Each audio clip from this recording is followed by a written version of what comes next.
Por favor, abran sus Biblias conmigo a Mateo 16. Mateo, el capítulo 16. Mientras ustedes están buscando ese capítulo, déjenme darles un poquito sobre el marco histórico dentro del cual ocurren los eventos de este capítulo. Unos 6 meses antes de Jesús morir, había tomado un viaje al norte de la tierra de Israel. Brevemente había entrado a lo que hoy es el Líbano. Había ido hacia Tiro y Sidonia. Luego entonces dio media vuelta, regresó una vez más a la tierra de Israel, llegó a un lugar que se llamaba Cesarea de Filipos. Y allí Jesús reunió a su alrededor sus discípulos. Era un panorama espectacular, porque Cesarea de Filipos quedaba al pie del monte Hermón, a donde se origina el río Jordán. Un monte a donde una buena parte del año hay nieve, y en realidad se derrite la nieve y de allí viene el río Jordán. Allí Jesús reunió a sus discípulos para compartir con ellos una verdad que los iba a sacudir hasta sus cimientos. Vamos a empezar nuestro estudio en el versículo 13 de Mateo 16. Antes de Jesús hacerles la pregunta que más quería que ellos contestaran, les hizo una pregunta preliminar, tal vez para romper el hielo. Y esa pregunta está en el versículo 13. ¿Quién dicen los hombres que es el Hijo del Hombre? Jesús le dice, yo quiero saber qué están diciendo por allí en cuanto a mi identidad. ¿Quién soy yo? En el versículo 14 tenemos la respuesta de los discípulos, posiblemente fue Pedro, no sabemos exactamente quién, pero nos dice allí, ellos dijeron, unos Juan el Bautista, otros Elías y otros Jeremías o alguno de los profetas. Todos meros seres humanos.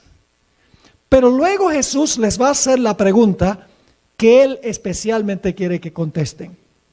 La pregunta se halla en el versículo 15.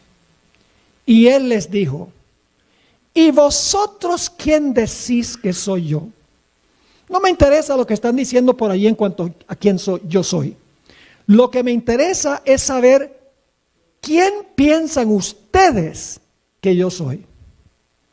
Bueno, el apóstol Pedro, que muchas veces ponía la lengua en cuarta antes de poner el cerebro en primera, tenía la inmediata respuesta. Respondiendo Simón Pedro dijo, tú eres el Cristo, el Hijo del Dios viviente. La palabra Cristo, la palabra Christos, significa el ungido. Es el equivalente de la palabra Mesías en el Antiguo Testamento. Pedro estaba diciendo, tú eres el Mesías, el Hijo del Dios viviente. Es decir, tú no eres meramente el Hijo del hombre, tú eres el Hijo de Dios. Y luego el Señor Jesucristo felicitó a Pedro por su confesión, pero le dijo, la confesión no vino de tu intuición, no vino de tu propia mente, te fue dado. En el versículo 17 dice, entonces le respondió Jesús, bienaventurado eres Simón, hijo de Jonás, porque no te lo reveló carne ni sangre, es decir, la sabiduría humana, eso es lo que significa carne y sangre, sino mi Padre que está en los cielos. Lo que Pedro dijo se lo reveló directamente el Padre, lo puso en la mente de Pedro, porque Pedro ni siquiera entendía lo que estaba diciendo. Porque Pedro, junto con los otros discípulos, esperaba que el Mesías estableciera un reino terrenal, que destruyera todos los enemigos nacionales y que se sentara en el trono en Jerusalén para gobernar el mundo. Pedro y los discípulos querían un Mesías político. Así que Pedro hizo la confesión, pero en realidad no entendía su propia confesión. Ahora vamos a pasar por alto los versículos 18 y 19, pero vamos a volver a ellos al final de nuestro estudio. Hemos llegado hasta este momento al versículo 17.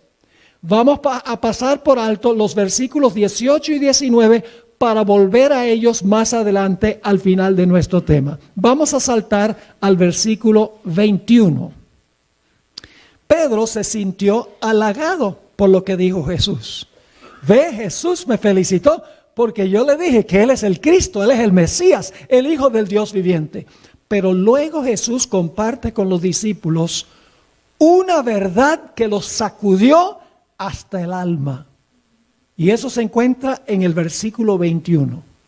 Desde entonces comenzó Jesús a declarar a sus discípulos que le era necesario ir a Jerusalén y padecer mucho de los ancianos, de los principales sacerdotes y de los escribas, y ser muerto y resucitar al tercer día.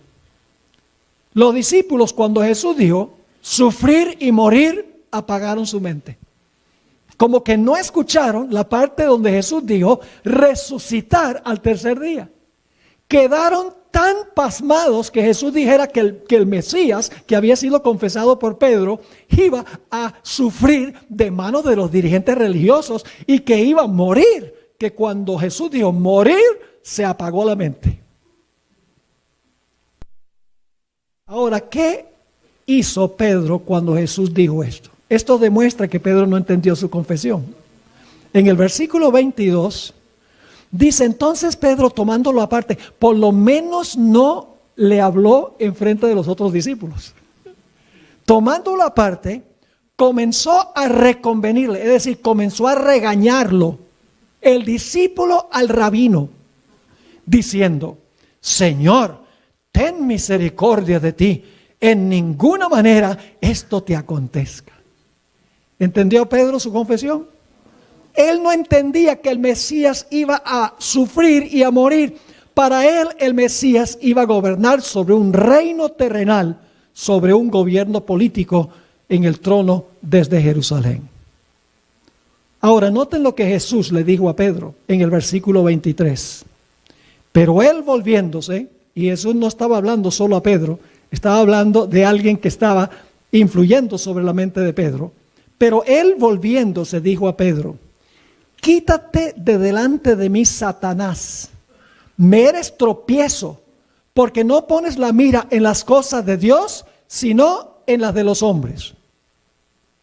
Fíjense que Cristo le había dicho, no te lo reveló carne ni sangre, sino Dios. Ahora dice, a ti no te importan las cosas de Dios, sino las cosas de los hombres. Otra evidencia de que Pedro no entendió su propia confesión, no entendía qué clase de Mesías iba a ser Jesús.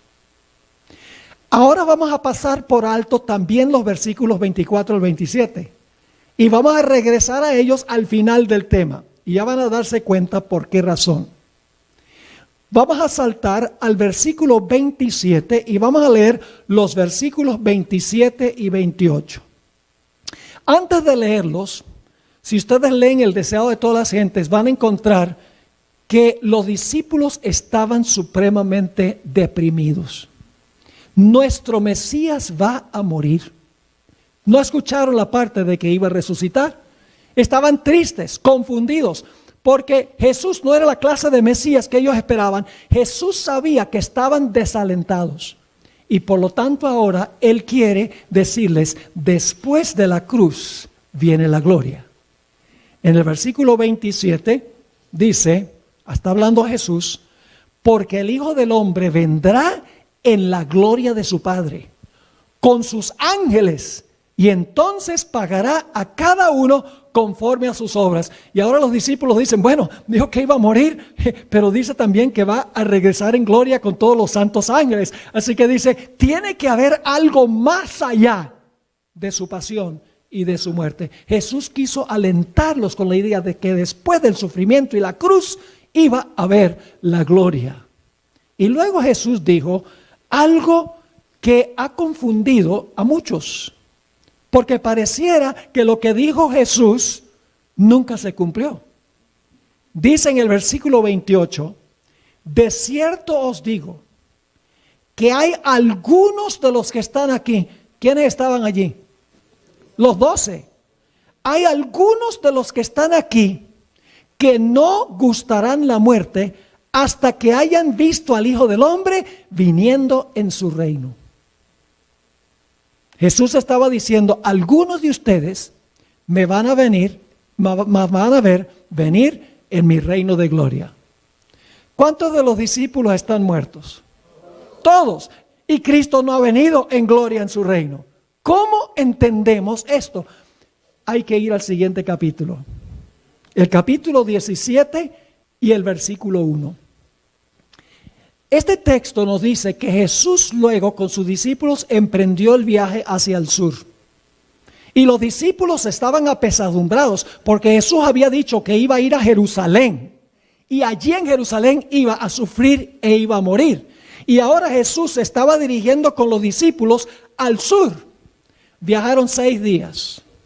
Llegaron a la costa occidental, sudoccidental del mar de Galilea.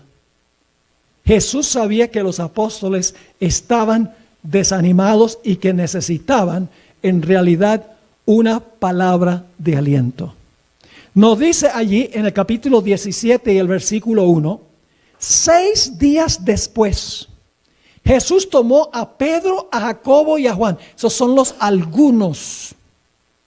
Esos 3 son los algunos.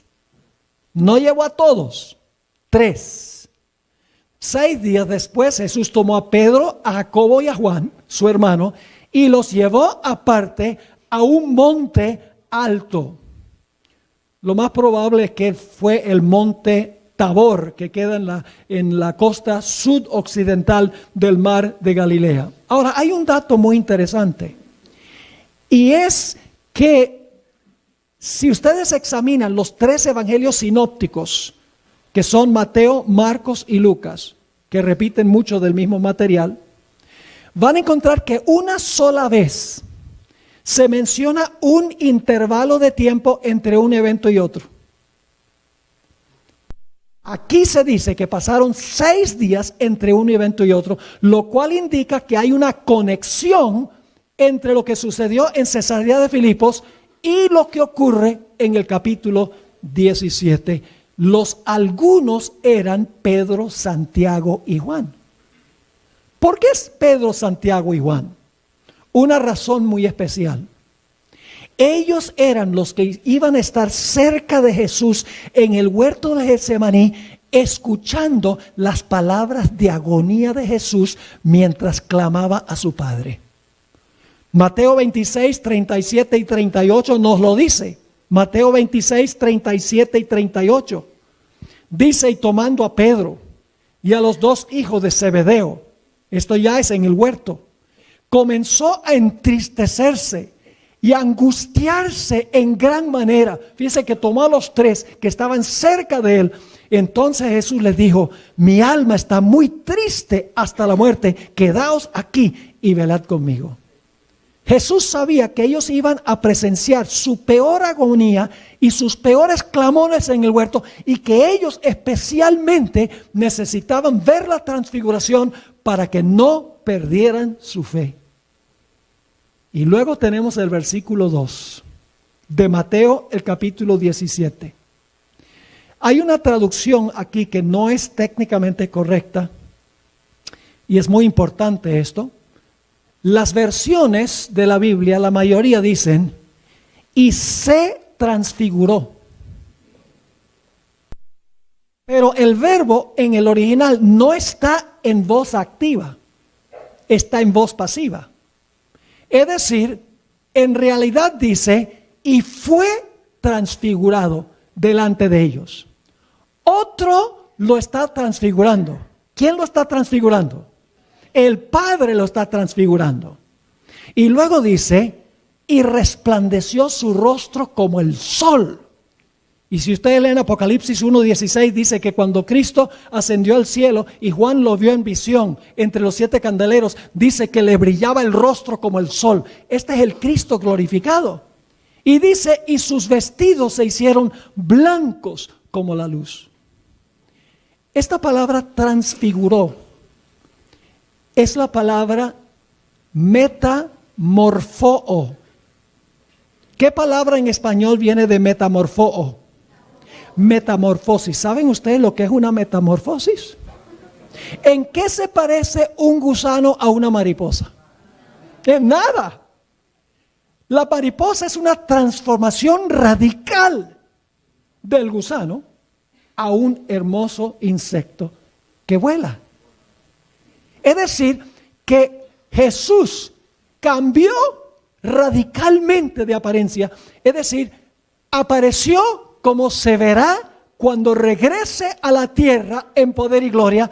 Y los 3 discípulos, algunos lo vieron conforme a la promesa de Jesús. Pero la historia no termina allí. En el versículo 3 dice que 2 individuos vinieron a hablar con Jesús.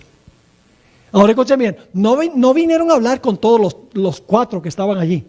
Vinieron a hablar específicamente con Jesús. Vamos a leer el versículo 3.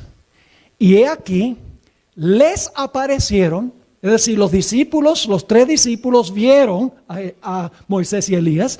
Dice, he aquí, les aparecieron Moisés y Elías hablando con él. ¿Con quién hablaron Moisés y Elías? Con Jesús. Ahora inmediatamente nos preguntamos, ¿de dónde vinieron Moisés y Elías? Si comparan el Evangelio de Lucas, dice que vinieron de la gloria. Habían sido glorificados y usted dice, pero ¿dónde dice la Biblia eso?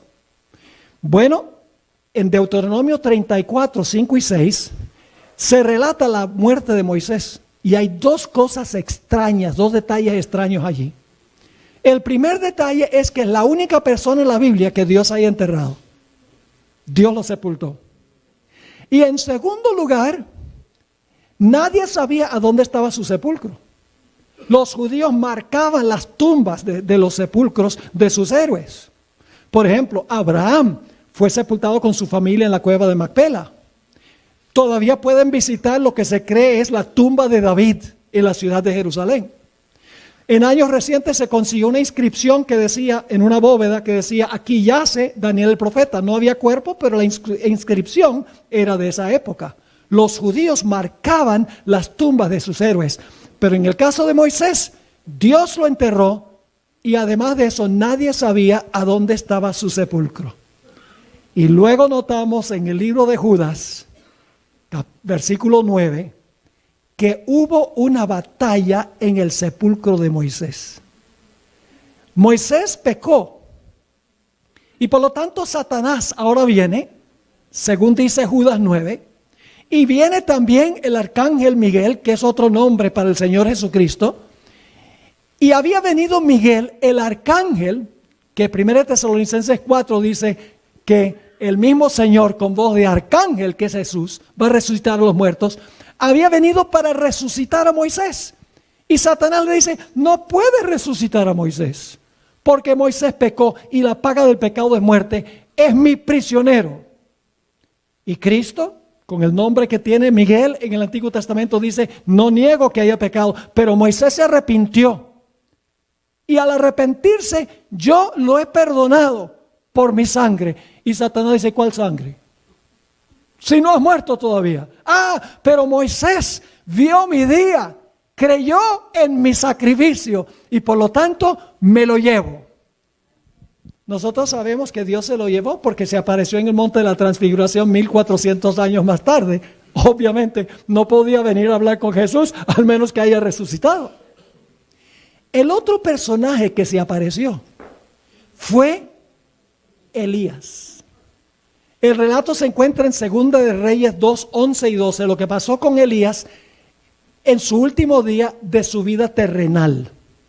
Dice allí, 2 de Reyes 2, 11 y 12. Y aconteció que yendo ellos y hablando, He aquí un carro de fuego con caballos de fuego apartó a los dos. Y Elías subió al cielo en un torbellino. Viéndolo, Eliseo clamaba: Padre mío, carro de Israel y su gente de a caballo. Y nunca más le vio. Y tomando sus vestidos, los rompió en dos partes. Elías fue llevado al cielo de entre los vivos. Moisés murió, resucitó y luego fue llevado al cielo. Ahora, Moisés y Elías descendieron allí para hablar con Jesús. La pregunta clave es: ¿sobre qué hablaron Moisés y Elías con Jesús? Ni Mateo ni Marcos lo dicen, pero Lucas sí. Lucas nos dice cuál fue el tópico de conversación de Moisés y Elías con Jesús. Noten lo que dice Lucas 9, el versículo 30 y 31. Lucas 9 y el versículo 30 y el versículo 31, donde se relata también la transfiguración. Y he aquí dos varones que hablaban con él, los cuales eran Moisés y Elías, quienes aparecieron rodeados de gloria. Ahí esta vez, aparecieron rodeados de gloria, habían sido glorificados, y hablaban de su ¿qué? De su partida que iba Jesús a cumplir en Jerusalén. ¿Qué había dicho Jesús que iba a cumplir en Jerusalén? Iba a sufrir e iba a ¿qué? A morir. Entonces, ¿de qué hablaron? Hablaron de la pasión y la muerte de Cristo. Ahora, es interesante esta palabra partida. ¿Saben cuál es la palabra en el idioma griego? Éxodos. ¿Qué palabra en español viene de éxodos? La palabra éxodo. Ahora yo pregunto, cuando Israel fue librado de Egipto, ¿cuál fue la señal de su liberación de servidumbre literal? La sangre que fue colocada en los postes y en el dintel de la puerta. Era la señal de su liberación, el sacrificio del Cordero Pascual. ¿Qué iba a hacer Jesús en Jerusalén? Iba a morir como el ¿qué? Como el Cordero Pascual, ya no para librar gente de la servidumbre literal a capataces literales, sino para librar espiritualmente a la raza humana del pecado. Así que lo que están diciendo Moisés y Elías es: Jesús sigue adelante con el plan. Ve y muere como el Cordero de Dios. Y tal vez, yo pienso que posiblemente, aunque no tengo seguridad, tal vez Moisés y Elías le dijeron a Jesús: por favor hazlo, porque si no nos toca regresar. Porque ellos fueron al cielo solamente a base de la promesa de la muerte de Cristo por sus pecados. Ahora, hay otra palabra interesante aquí. No solamente dice que hablaron de su partida, sino que dice que iba a cumplir en Jerusalén. Esa palabra cumplir en el griego significa terminar. ¿Qué dijo Cristo cuando murió en la cruz del Calvario? Consumado es. Es decir, se terminó la provisión para el plan de la salvación. De eso hablaron con Jesús Moisés y Elías.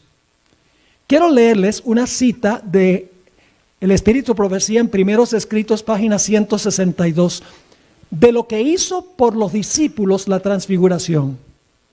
La fe de los discípulos fue grandemente fortalecida en ocasión de la transfiguración, cuando se les permitió contemplar la gloria de Cristo y oír la voz del cielo atestiguando su carácter divino. Dios decidió dar a los seguidores de Jesús una prueba categórica. ¿Quién fue el que iba a dar la prueba categórica? ¿Quién era el que iba a transfigurar? Dios el Padre. Dice, Dios decidió dar a los seguidores de Jesús una prueba categórica de que era el Mesías prometido, para que en su amarga tristeza y chasco por su crucifixión no perdiesen completamente su confianza. En ocasión de la transfiguración, el Señor envió a Moisés y Elías para que hablasen, ahora escuchen, para que hablasen con Jesús acerca de su sufrimiento y su muerte. En vez de elegir ángeles para que conversasen con su Hijo, Dios escogió a quienes habían experimentado ellos mismos las pruebas de la tierra. Así que el propósito fue animar a los discípulos y también animar a Jesús para que Jesús siguiera adelante con el plan. Ahora, después de esto, a Pedro le gustó mucho el panorama de Jesús glorificado. Dice, este es el Mesías que creo yo que va a venir. Y por lo tanto ahora le dice a Jesús, no vayamos a Jerusalén. Hagamos 3 tabernáculos aquí y como buenos conquistadores acampemos acá. En el versículo 4 dice, entonces Pedro le dijo a Jesús, Señor, bueno, es que para nosotros que estemos aquí. Si quieres, hagamos aquí 3 enramadas, una para ti, otra para Moisés y otra para Elías. No vayamos a Jerusalén, que este es el Mesías que yo creo que va a venir, el Mesías glorificado. Pero allí no termina la historia. En el versículo 5 nos dice que mientras Moisés y Elías estaban hablando con Jesús, ahora el propio Padre habló del cielo. Dice en el versículo 5, mientras él aún hablaba, una nube de luz los cubrió. Y he aquí una voz desde la nube que decía, este es mi Hijo amado, en quien tengo complacencia, a él oíd. ¿Cómo animó Dios a los discípulos? Primero, porque Pedro lo confesó como el Mesías. No lo entendía, pero lo confesó. Segundo, porque el Padre lo transfiguró. En tercer lugar, porque Moisés y Elías vinieron a animarlo y hablar con él. Y en cuarto lugar, la misma voz del Padre le dijo a los discípulos, oigan lo que él dice, porque él es el Mesías. Ahora hay 4 lecciones que quiero que nosotros sustraigamos de esta historia. La primera lección es la que se encuentra en el versículo que pasamos por alto primero. Mateo 16 y el versículo 18. Un versículo mal comprendido, mal interpretado por la iglesia romana. Jesús dice, y yo también te digo que tú eres Pedro. La palabra Petros, piedra. No una roca estable, sino una piedra. Tú eres Petros, Pedro. Y sobre esta roca, apuntándose a sí mismo, sobre esta roca edificaré mi iglesia. Ahora yo pregunto, ¿de qué clase de personas se compone la iglesia? ¿En la iglesia hay personas que aceptaron a Cristo y murieron? ¿Están en el sepulcro? Sí. ¿Hay personas también que van a ser trasladados al cielo de entre los vivos? Sí, la iglesia se compone de personas, tanto los muertos como los vivos. Y aquí dice Jesús, sobre esta roca yo edificaré mi iglesia, que son las personas en la iglesia, y luego dice, las puertas del Hades. ¿Qué es el Hades? El sepulcro. Es la misma palabra que aparece en 1 Corintios 15, donde dice, oh sepulcro, ¿dónde está tu victoria? Es decir, Jesús está diciendo aquí, tú eres Pedro, una piedrecita inestable, pero sobre esta roca, es decir, sobre mi persona, dice Jesús, edificaré mi iglesia y las puertas del sepulcro no prevalecerán contra ella. ¿Por qué no van a prevalecer contra la iglesia las puertas del sepulcro? ¿Porque Pedro es la roca? No. ¿Qué había hablado Jesús inmediatamente después de esto? Dijo que iba a ir a Jerusalén, iba a morir, iba a ser sepultado e iba a ¿qué? A resucitar el tercer día. Es decir, las puertas del sepulcro no prevalecen contra la iglesia porque el Señor Jesucristo murió y resucitó.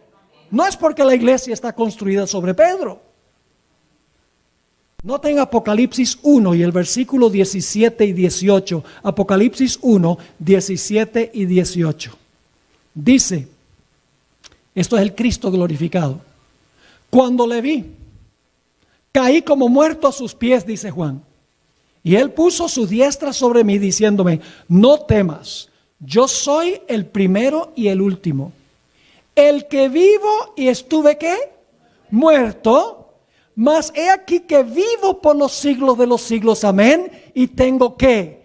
Tengo las llaves de la muerte y del sepulcro.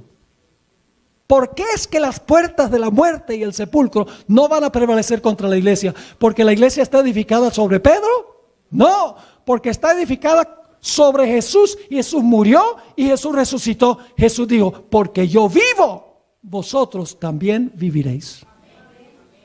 La segunda lección que podemos sustraer de esta historia de la transfiguración es que lo que ocurrió en el monte de la transfiguración es un presagio de lo que va a ocurrir cuando Cristo regrese. Es una miniatura del reino de Cristo. Es decir, nosotros no tenemos que sencillamente creer, bueno, sí, Cristo va a venir, va a resucitar a los muertos y se va a llevar a los vivos. No tenemos que aceptarlo meramente por fe, porque ya ocurrió. Ya ocurrió, ¿con quiénes? Con Moisés y Elías, que representan a toda la raza humana que se va a salvar. Noten lo que dice 1 Tesalonicenses 4, 15 al 17. Dice lo siguiente: por lo cual os decimos esto en palabra del Señor, que nosotros que vivimos, representados por ¿quién? Por Elías, nosotros los que vivimos, que habremos quedado hasta la venida del Señor, no precederemos a los que durmieron. Porque el Señor mismo, con voz de mando, con voz de arcángel y con trompeta de Dios, descenderá del cielo, y los muertos en Cristo, representados por ¿quién? Por Moisés, resucitarán primero. Luego nosotros los que vivimos, los que hayamos quedado, seremos arrebatados juntamente con ellos en las nubes para recibir al Señor en el aire, y así estaremos siempre con el Señor. Allí había un mini reino. Fíjense lo que escribió la hermana White sobre este asunto. Deseado de todas las gentes, página 390. Sobre el monte, el futuro reino de gloria fue representado en miniatura. Yo pregunto, entonces tenemos que esperar que sean trasladados los vivos y que sean resucitados y trasladados al cielo los muertos. ¿Tenemos que aceptar eso porque nunca ha pasado antes? No, ya pasó. Sigue diciendo, sobre el monte el futuro reino de gloria fue representado en miniatura. Cristo el Rey, Moisés el representante de los santos resucitados, y Elías de los que serán trasladados de entre los vivos. Y saben que este pasaje de 1 Tesalonicenses, yo no he asistido a un solo funeral adventista a donde no se haya leído ese pasaje, porque infunde esperanza en los corazones de los que han perdido un ser querido. La tercera lección que quiero compartir de esta experiencia es que la palabra de Dios es más segura que lo que nos dicen nuestros sentidos. Muchos años después, Pedro escribió sus epístolas. Y en la segunda epístola de Pedro, en el capítulo 1 y el versículo 16 al 19, Pedro, quien fue uno de los testigos oculares y escuchó la voz del Padre, escribió lo siguiente: porque no os hemos dado a conocer el poder y la venida de nuestro Señor Jesucristo siguiendo fábulas artificiosas. Es decir, esto no es un invento nuestro, sino como habiendo ¿qué? Visto con nuestros propios ojos su majestad. Pues cuando Él recibió de Dios Padre honra y gloria, le fue enviada desde la magnífica gloria una voz que decía: este es mi Hijo amado, en el cual tengo complacencia. Y nosotros oímos esta voz enviada del cielo. ¿Qué es lo que dice Pedro? Nosotros lo vimos y y nosotros que lo oímos. Así que esto no es ningún mito, no es un invento nuestro. Pero ahora escuchen lo que sigue diciendo en el versículo 19. Bueno, el versículo 18 para que vean que está hablando de la transfiguración. Dice, y nosotros oímos esta voz enviada del cielo cuando estábamos con él, ¿dónde? En el Monte Santo. Y luego el versículo 19. Tenemos también, además de qué. No, la palabra es lo que tienen también. ¿Qué tienen además? Acaba de decir que nosotros ¿qué? Lo vimos y lo oímos. Pero ahora dice, tenemos también, ¿qué cosa? La palabra profética más segura. ¿Qué es más seguro? ¿Lo que dicen los ojos y los oídos o lo que dice la palabra? Lo que dice la palabra. Y ahora escuchen lo que voy a decir. La Biblia nos dice que Satanás va a falsificar la segunda venida de Cristo. Quiero leerles esa descripción, aunque es larga, se encuentra en el libro Conflicto de los Siglos, en el capítulo sobre el tiempo de angustia. Quiero leerlo, porque ahí la hermana Juárez explica cómo es que el pueblo de Dios no será engañado. Dice aquí, esto dicho sea de paso, está en la página 607 y la página 608. El acto capital que coronará el gran drama del engaño será que el mismo Satanás se dará por el Cristo. Hace mucho que la iglesia profesa esperar el advenimiento del Salvador como consumación de sus esperanzas. Pues bien, el gran engañador simulará que Cristo habrá venido. En varias partes de la tierra, Satanás se manifestará a los hombres como un ser majestuoso de un brillo deslumbrador. Suena como el Cristo glorificado, ¿sí o no? Parecido, ahora escuchen, parecido a la descripción que del Hijo de Dios da San Juan en el Apocalipsis. La gloria que le rodee superará cuanto hayan visto los ojos de los mortales. El grito de triunfo repercutirá por los aires. Cristo ha venido, Cristo ha venido. El pueblo se postrará en adoración ante Él, mientras levanta sus manos y pronuncia una bendición sobre ellos, así como Cristo bendecía a sus discípulos cuando estaba en la tierra. Su voz es suave y acompasada. No crean que Satanás va a decir, yo soy Cristo. No.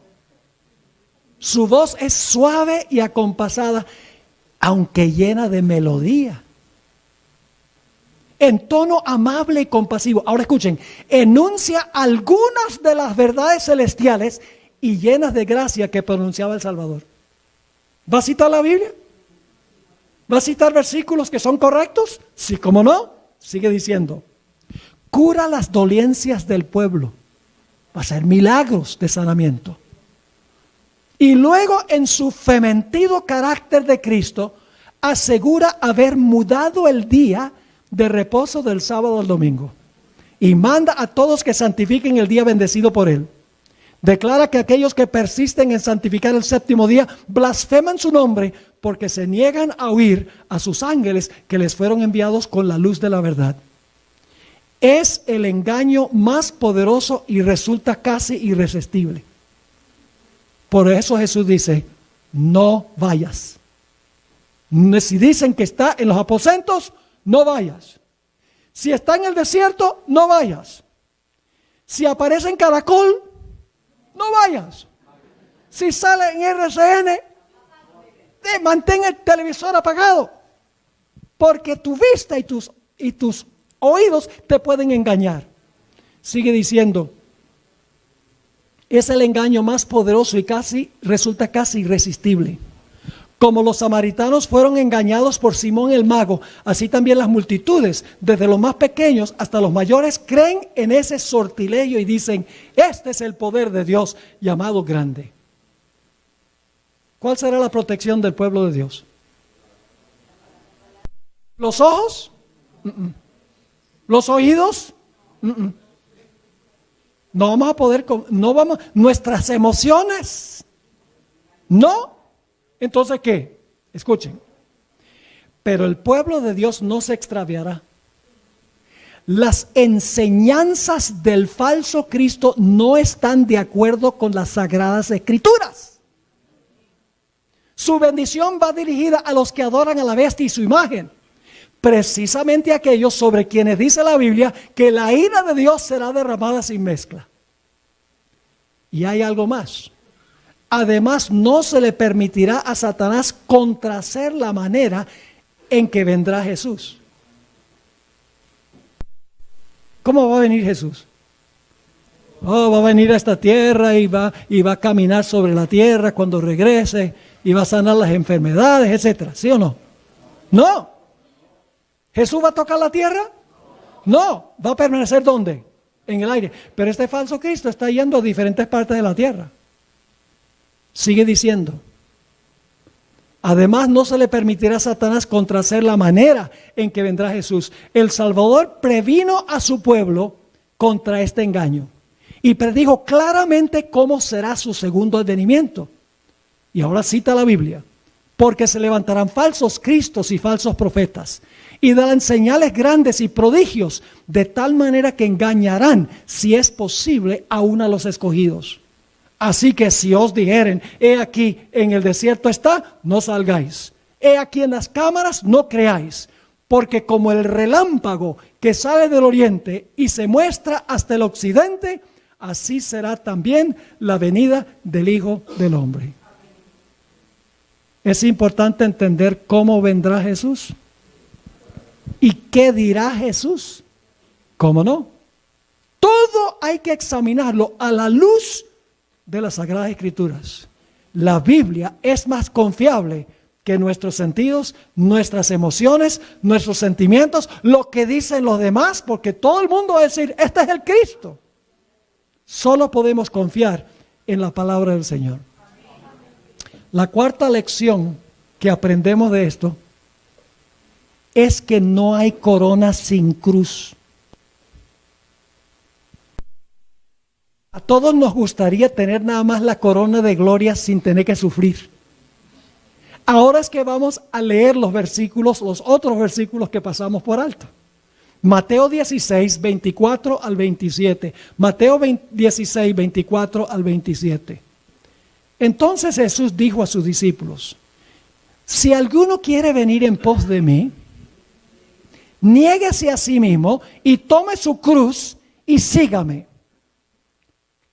¿Qué tenemos que padecer primero? La cruz. Tenemos que seguir en los pasos de Jesús. El sufrimiento, la cruz. Porque todo el que quiera salvar su vida, la perderá. Y todo el que pierda su vida por causa de mí, la hallará. Porque ¿qué aprovechará el hombre si ganare todo el mundo y perdiere su alma? ¿O qué recompensa dará el hombre por su alma? Porque el Hijo del Hombre vendrá en la gloria de su Padre con sus ángeles y entonces pagará a cada uno conforme a sus obras. Primero viene la cruz y después viene la gloria. No nos gusta sufrir, pero cuando Dios permite que nosotros suframos, es para nuestro bien. Es para que nosotros dependamos más de Él. Es para que nosotros confiemos más en Él. Es para que nosotros compartamos la experiencia que tuvo Jesús, porque Jesús también sufrió. Pedro, en su primera epístola, escribió las siguientes palabras extraordinarias. Primera de Pedro 4, 12 y 13. Amados, no os sorprendáis del fuego de prueba que os ha sobrevenido, como si alguna cosa extraña os aconteciese, sino gozaos, por cuanto sois participantes de los padecimientos de Cristo, para que también en la revelación de su gloria os gocéis con gran alegría. Así que cuando vienen dificultades y problemas y viene sufrimiento y viene dolor, etcétera, digamos, gloria a Dios. Enfrentémonos a estas cosas de una forma positiva, porque después del sufrimiento viene la gloria. Ahora, ya llegando al final de nuestro tema, Señor Jesucristo, cuando reunió a sus discípulos en el aposento alto, antes de ir al jardín del Getsemaní, compartió un mensaje que los sacudió. Se encuentra en Juan 13 y el versículo 33, y luego vamos a leer los versículos 36 y 37 por la premura del tiempo. Jesús le dijo a sus discípulos: hijitos, aún estaré con vosotros un poco. Me buscaréis, pero como dije a los judíos, así os digo ahora a vosotros: a donde yo voy, nosotros no podéis ir. Los discípulos habían pasado 3 años y medio con Jesús. No podían concebir vivir sin Jesús por un solo instante. Y sin embargo, ahora Jesús dice: donde yo voy, ustedes no pueden ir. Oh, esto sacudió a Simón Pedro. Le dijo Simón Pedro: Señor, ¿a dónde vas? Jesús le respondió: a donde yo voy, no me puedes seguir ahora, mas me seguirás después. Pedro no quería después, quería ya. Y el versículo 37 dice: le dijo Pedro, con un sentido de urgencia indudablemente: Señor, ¿por qué no te puedo seguir ahora? Mi vida pondré por ti. Jesús le respondió: tu vida pondrás por mí. De cierto te digo, no cantará el gallo sin que me hayas negado 3 veces. Después de esto, los discípulos están apesadumbrados. Se va el maestro y no podemos ir con él ahora. Jesús sabía que ellos estaban apesadumbrados. Así que en el contexto ahora vienen las palabras que nos conocemos de memoria. Juan 14, 1 al 3. En el contexto es vital. Jesús dice: no se turbe vuestro corazón. ¿Estaba turbado el corazón de ellos? Oh, no se turbe vuestro corazón. Esa palabra turbar en el griego es muy interesante. Se usa para hablar del momento cuando supuestamente un ángel turbaba las aguas de ese estanque de Betesda. También se usa para describir el hecho de que Herodes, cuando nació Jesús, se turbó. Y se usa también para hablar de el susto que se pegaron los discípulos cuando Jesús vino en el mar caminando sobre el agua. Quedaron turbados. Una palabra fuerte. Jesús dice: no se turbe vuestro corazón. ¿Creéis en Dios? Creed también en mí. En la casa de mi Padre muchas moradas habrá. A veces pensamos que Jesús fue al cielo a construir casas. Jesús no necesita de miles de años para construir casas. Las casas estaban allí, las moradas ya estaban. Porque Jesús dijo: en la casa de mi Padre muchas moradas, ¿qué? Hay. Si así no fuera, yo os lo hubiera dicho. Voy pues a preparar lugar para vosotros. Yo estoy seguro que Jesús fue a preparar un lugar bien bonito. Perfecto, como hemos visto. Pero hay algo más aquí. Jesús prepara el lugar por medio de su obra en el santuario celestial, después de su ascensión. Así que dice el versículo 3: y si me fuere y os prepararé el lugar, vendré otra vez. Y ahora escuchen la parte clave: y os tomaré a mí mismo, para que donde yo estoy, vosotros también estéis. ¿Qué es lo más importante de la segunda venida? Que podremos estar ¿con quién? Podremos estar con Jesús. 1 Tesalonicenses 4 y el versículo 17, ya lo hemos leído, pero noten otra vez el énfasis.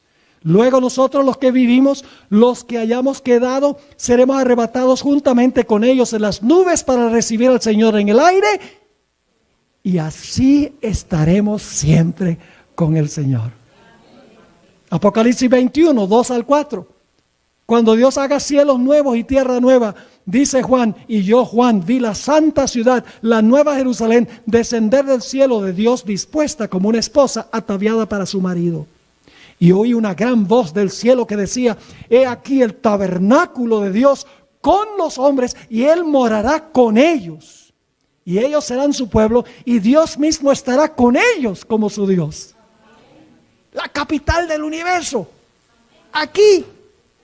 en el vasto universo, que prácticamente no tiene límites. Y Dios va a hacer de este pequeño mundo la capital del universo. Dice en Apocalipsis 22, 3 y 4, que veremos su rostro. Mi himno favorito en el himnario es En presencia estar de Cristo. Cara a cara espero verle. Cuando venga en gloria y luz, cara a cara allá en el cielo. Quiero ver a mi Jesús. En Apocalipsis 22, 3 y 4 dice, no habrá más maldición, y el trono de Dios y del Cordero estará en ella, y sus siervos le servirán y verán su rostro, y su nombre estará en sus frentes. Mientras que los impíos están rogando que caigan las rocas sobre ellos y escondiéndose en las cuevas, diciendo, escondednos del rostro de aquel que está sentado sobre el trono. Los redimidos dirán, he aquí, este es nuestro Dios, le hemos esperado y Él nos salvará. ¿Cómo se llama la ciudad donde vamos a vivir? La Nueva Jerusalén, pero ¿saben que tiene otro nombre?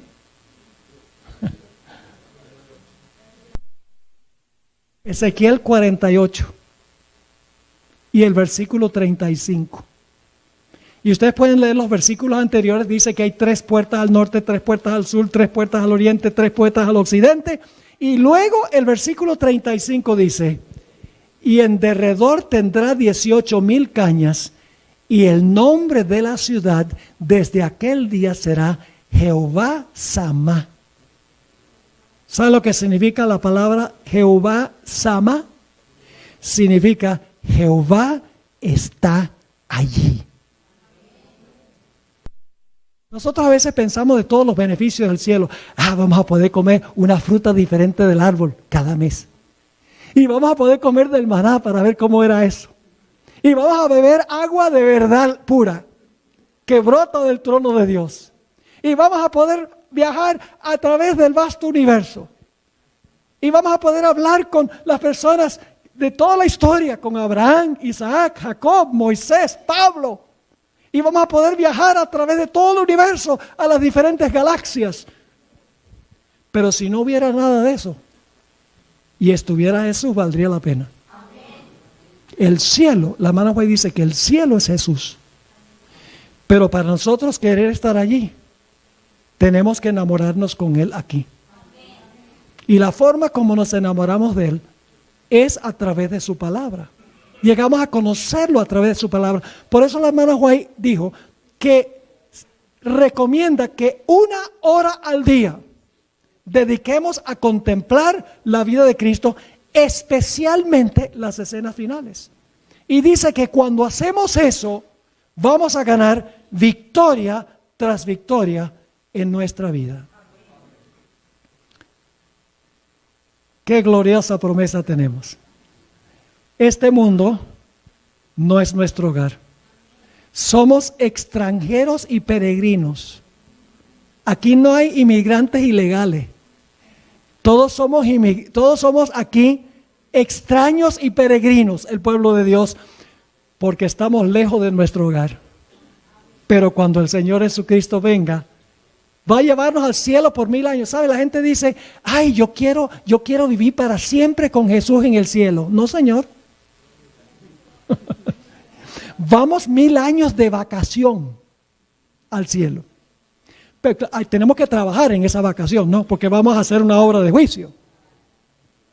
Pero los mansos tomarán la tierra por heredad. Imagínense el Edén restaurado. Ha sido impactante ver. Yo no sabía que había miles de especies, óigame, miles de especies de pájaros y miles de especies de insectos, de escarabajos, nada más de escarabajos. ¡Wow! Extraordinario.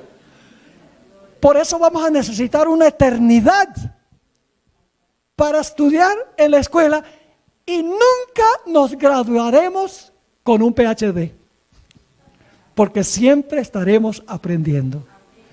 Hermanos y hermanas, no faltemos en ese día. Quiero terminar mencionándoles esto. Yo viajo muchísimo Solamente en una empresa aérea he viajado en los últimos 25 años más de 7 millones de kilómetros. Eso es mucho viaje. Y la gente me pregunta a dónde voy y dice, pastor, ¿a usted no le da miedo montarse en un avión? Y yo les digo, no. ¿Por qué? Porque el avión se puede caer. Sí, ¿y cuál es el problema? Se muere. Sí, ¿y cuál es el problema? La Biblia dice que los muertos en Cristo resucitarán. Y los vivos que pasan por el tiempo de angustia serán trasladados juntamente con ellos al cielo. ¡Qué gloriosa promesa! Hermanos y hermanas, nunca olvidemos que este no es nuestro hogar. No acaparemos. Mientras más acaparamos, más va a tener Dios que quemar. Conformémonos con lo que necesitamos para acampar aquí mientras Jesús venga. Conformémonos con un techo, con alimento y con vestimenta. ¿Para qué acumular y acumular, tener 2 trabajos, 3 trabajos, estar estresados todo el tiempo? No tenemos ni siquiera tiempo de tener culto y de tener una relación con Jesús. ¿De qué vale que el hombre gane todo el mundo y pierda su alma? Oremos.